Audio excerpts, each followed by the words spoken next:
Okay, class, hello. Today we have your Q&A tests only.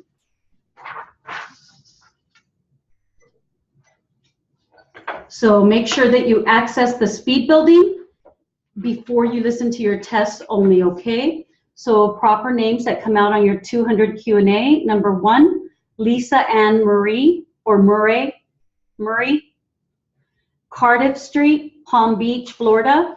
Rachel Marks, check stand number 1, Tom Span, John Moore, John Span, and John. And this is going to be 200 Q&A number 1 for 5 minutes, slip and fall, and it starts at the very beginning.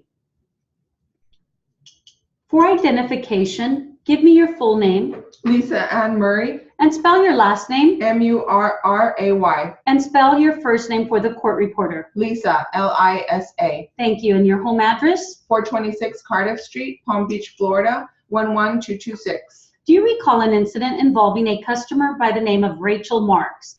The incident occurred on March 23 at around 4:41 in the afternoon in the main aisle between the lobby and the check stands as she was exiting the store. I recall the fall, but I do not know the person's name. She was a customer in the store. Yes, as I recall. Although I don't know if she bought anything. Can you describe her? Was she tall or short? She wasn't tall. She was in between short and medium height. I would say on the shorter side, probably about 5'3" or 5'4". She had a fluffy hairdo, so you can't really tell. What was she wearing? I believe she was wearing white pants, I think. I can't honestly tell you. It was a light-colored outfit. What about her shoes? She was wearing white shoes. They were small, little, with about 1-inch high heels, but they weren't heel style. They were the flat bottom heel, the thick ones, thick at the top and probably not very small at the bottom. They were medium, 1/4 of an inch about in diameter. When did you first notice the customer? When did you first see her? Do you remember in the store when you first saw her? What was she doing? It looked like she was walking away from a check stand, but she was walking kind of almost in front of my check stand. Was she walking toward the produce department in the front aisle or toward the liquor department? Toward the produce department. What direction is the produce department? East. So she was walking east, and if she's walking east, are you to the left of her or to the right of her as she walks by? I was to the left of her. In check stand number 1? Yes, in there. And so you saw her walking.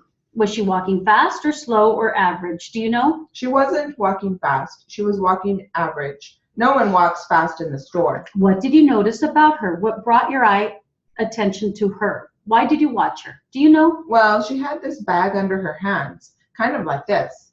Under her left hand, the way you're holding it? I just look up when people walk by. And she had a bag under her hand? Yes.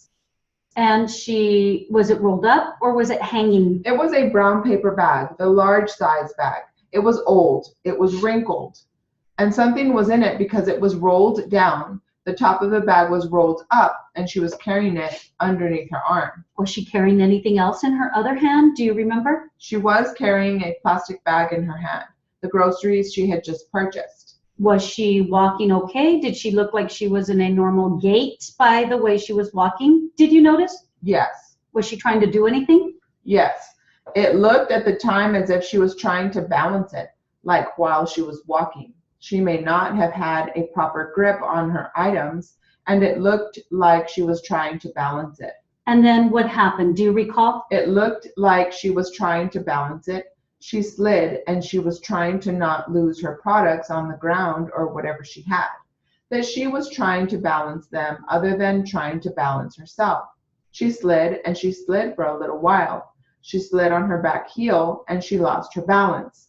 And then she fell. She fell down on the floor. Did you see her on the floor when she fell? Yes, I saw her on the floor when she fell. Did she fall flat on her back? Was she lying on her buttocks? How was she lying? Do you recall? She landed on her butt, her backside, and she had her left leg kind of bent this way, and she had her other leg bent. She fell on her butt, and she kind of had her legs bent. Were both bent at the knees? Yeah, bent at the knee. When she fell, what did you do? Did you call anybody? I ran over there, and I called to Tom Span, our manager at the time. He's the key person that was on that day, and he notified I don't know if he notified John Moore or not, but John came to the scene. John Spann, did you say? John Moore. Who is the other person you said? Tom Spann is the key person. He was nearby?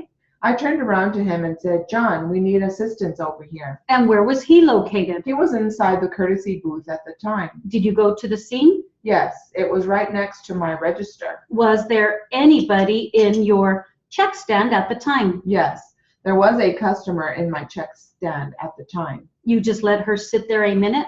Yeah, for a minute. So you went to the scene. What other employees arrived at the scene when you did? John Moore did, and that's all I can remember. There was a customer that was at the video department who ran over and told the lady not to get up in case there was any damage. I think he kind of made her a little nervous. Do you recall seeing anyone in the lobby? And then we have your 200, number 2. Mr. Torres, Mike, Francisco Moreno, Peoples 1, Mike Moreno, Toyota SUV, Peoples 2A and B, Bering Cross Parkway, Mary and Mr. Moreno. And it's titled Murder, and it starts in the middle. This is going to be 200 Q&A number 2 for 5 minutes. Mr. Torres, I want to go back to the evening of April 26th, about 2 years ago, and ask you who you were with that evening. In the evening, I was with my 2 friends. It was Mike and Francisco. Do you know Mike's last name? Moreno. Please spell Moreno for the record. Moreno. Please spell Francisco for the record. Francisco. Thank you. Showing you Peoples 1 for identification. Do you recognize that person? Yes, I do. Who is that? Mike Moreno. At any time that evening, were you in Mike's car? Yes, I was. What kind of car was it? Toyota SUV. What color was it? Black. I have put Peoples 2A and B up on the board. Do you recognize that car? Yes, I do. Was that Mike's car? Yes. That evening, were all 3 of you in the car? You and Mike and Francisco? Yes, we were. And where had you been, or where were you coming from? First, we were at my mom's house. Without telling us the exact address, what area was it, or the street? Somewhere on Bering Cross Parkway. Bering Cross Parkway, correct? Yes. When you left your mother's house, where did the 3 of you go? We were on our way to my house, but we stopped at some girl's house. Do you know the name of the girl whose house you stopped at? Mary, I think. Was Mike driving at this time? Yes, he was. Was it Mike's idea to stop at Mary's house? It was. Was this close to where your mother lived and where you lived? Yes. What happened when he stopped at Mary's house? He talked to her. Okay. He pulled up in front of her house, is that correct? Yes. Did he get out of the car? No, he didn't. Did any of the 3 of you get out of the car? No, we didn't. Did Mary come over to the car? Yes. How did she know that you were there? Did he honk or call her name? That girl was there. She was standing there in front of her house talking on her cell phone. I see. We're talking about Mary. He seen her in front of her house, so he called to her. So she was in front of her house? Yes. And then he pulled over. He called her and told her, come to the car. And she walked over? Uh-huh. Yes? Is that a yes? Yes, she did. Showing you Peoples 3 for identification. Do you recognize who that person is? Yes. Who is that? That girl Mike was talking to. That's Mary? Yes. When she came over to Mike's car, was she standing near the car? She was leaning on the top of the window. The window was rolled down. She was leaning there. Like leaning into the car? Yeah. On which side of the car? On the driver's side. And approximately how long did she talk to Mike? About 10 minutes. Did you know her? No. During that 10 minutes, did you or Francisco or Mike ever get out of the car? No. What happened after the 10 minutes? What happened? Well, he just kept talking, They were talking, making plans, They were making plans for us to, meet later on, She was going to bring some friends over, some girlfriends. I'm sorry, they were making plans. Yes. We were going to meet at a later time. On that evening? Yes. And she was going to bring some friends over. Who was going to bring friends over? That girl, Mary. All right. After you left Mary's house, where did you go? To my house. How long were you and Mike and Francisco at your house? Well, we were there a long time. When we were all together, we were there until later in the evening, way later in the evening, just talking and playing video games. Were you there an hour, 2 hours, if you remember? More than that, a lot more than that. And at some point later in the evening, what happened? Mike chose to go with the girl, so he left. He told you he was going back to Mary's? Yes, Did you go with him? No, I chose not to go. What about Francisco? He chose not to go too. So it was your understanding that Mike left to go to Mary's house? That's what he said. Okay, did you ever see Mike alive again after he left that evening? No. Mr. Torres, as I understand it, you had been to your mom's house with Mr. Moreno and Francisco, correct? Yes, yes. Now, what time did you leave your mother's house? Approximately like around 9 or so. 9 p.m. in the evening? Yes, the evening. Yes, at night, not morning. What had you been doing up to that point in time during the day? Well, during the day, we were just driving around, trying to find something to do. Okay, you and your two friends had been driving around all day long. Is that right? Well, yes, more or less. Were you looking for girls? No, we were just cruising, Like I said, we went and visited my mom. That's where we were early in the morning, afternoon, evening, whatever, just driving around, visiting friends. We didn't have anything better to do. You visited your mother early in the morning too? Yes. No, that was at the point where, before we had left for home. Okay, how much time did you spend at your mother's house? At my mom's house, probably about half an hour. I don't know. It was quite a bit of time. Were the three of you together? Yes. The entire time?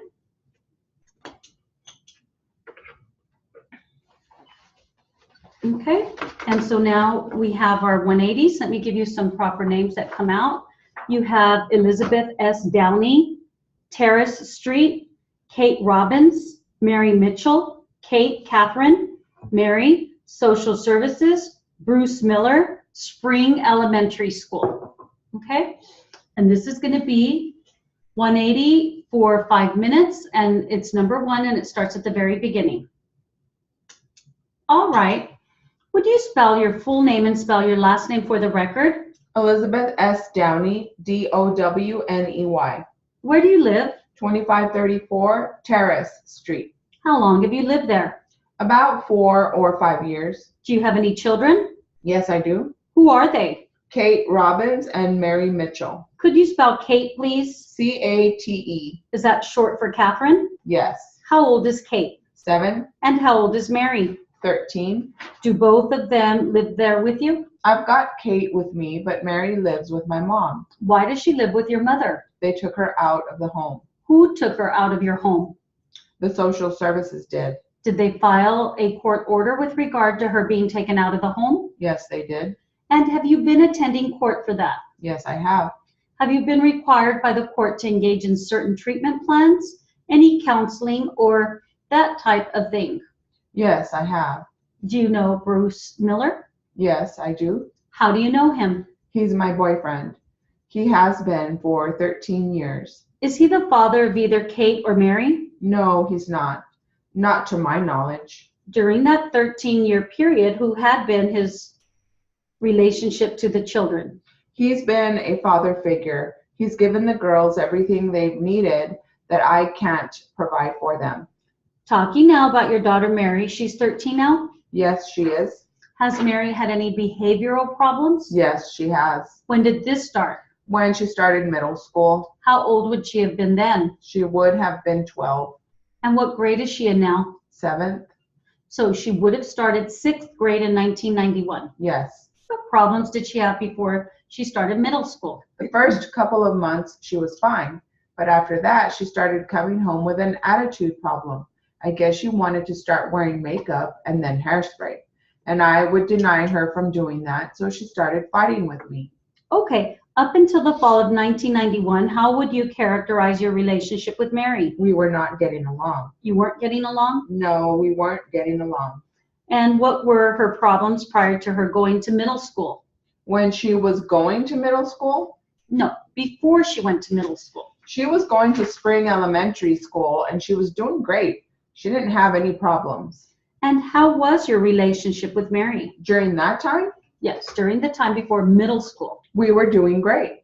When she asked to wear makeup or use hairspray, how did you respond to her? I told her no. And how did she react to that? She didn't take my word as no.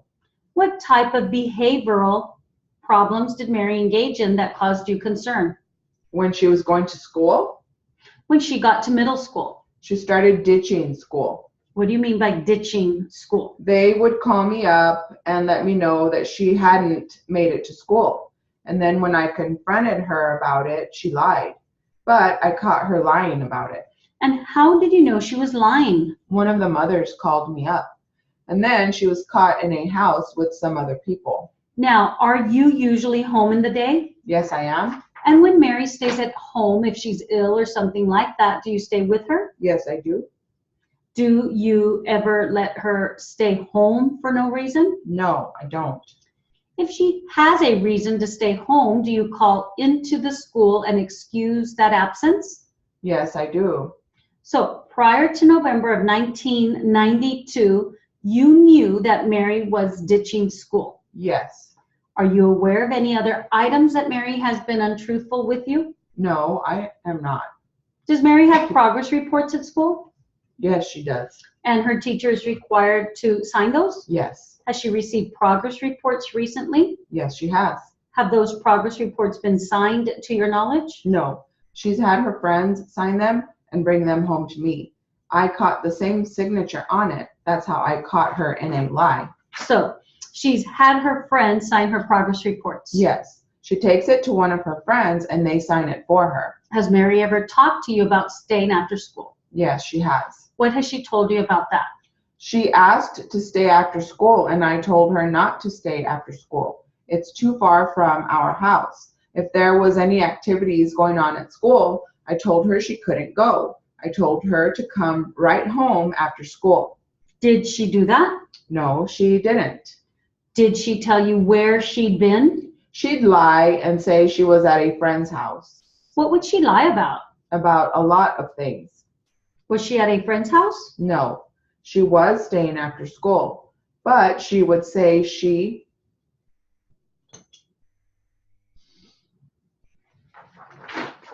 And then we have number 2, 180, Mary, Bruce, and Mr. Miller. And starts in the middle, you all. This is 180, number 2, for 5 minutes. Now, let's talk about November 9 of last year, right before you called the police, okay? What was going on at the house between you and Mary? We hadn't been getting along. We had been fighting a lot. Was there an argument? No, there wasn't. She went to school. She leaves the house at 10 to 7. She went to school that day, to my knowledge. She's supposed to get home at 3 o'clock, and she didn't get home then. I started getting worried. So I called the school and asked about Mary, and they said she never made it to school. I had my nephew run me down to the school to make sure she wasn't there. When I got back home, Mary hadn't gotten home yet from school, so I called Bruce at work to tell him Mary hadn't made it home from school. He said to just wait until he got home before calling the cops. So we waited for Mary or Bruce to get home. As soon as Bruce got home, we called the cops. Ma'am, you're going to have to slow down, please. What happens is when people come in court, they get a little nervous and they talk a little faster than normal. So take a couple of deep breaths and try to slow it down a little bit. Okay, I'm sorry. All right, please continue. I called the cops and they came to my house. Now, did you call the police before Mary had arrived home? Yes, I called 911 and they couldn't do anything about it. They said it was a 24-hour runaway. Did Mary arrive home on November 9? Yes, about 4:30. Was that before the police arrived? Yes, it was.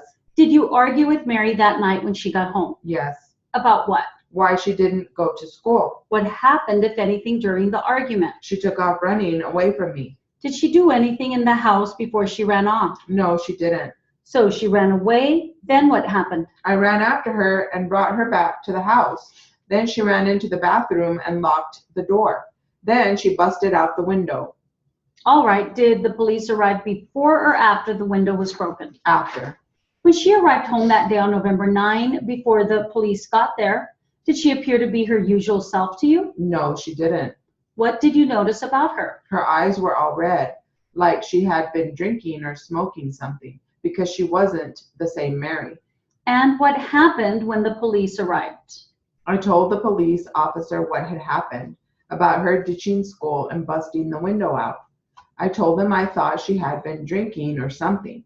I asked them if I could take my daughter down to the closest hospital because she had been drinking or was on drugs.